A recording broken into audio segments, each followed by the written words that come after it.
Ako digding ano, ata. Ayan po. Nagtatahi ko na po adi. Kapo adi kay 10. Daan naman po sa taas. 10 sako po adi.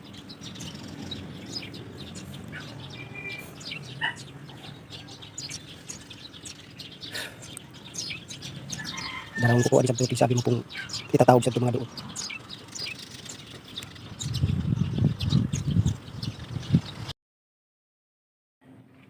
Yan mga ka-farming, apa po yan, dadalhin po yan doon sa kabila. Yan, kasi po yung lupa doon pong mga madumi, madamo, nilagyan po ng apa, tapos susunugin hapok. Kasi po tataniman ng mga gulay. Ayan po, habang biyak-biyak pa ang mga lupa po doon sa kabila. Ayan po siya. Ito po, oh. Ito po, apa pa po ito, oh. Dadalhin pa po yan doon. Yan, dito muna po yung iba dinala. Ayan po kasi, gagawin po siyang pataba. Ayan po. Ayan. Para makalapit-lapit na ang hahakutan niya. Kaya dito muna po yung iba tinambak.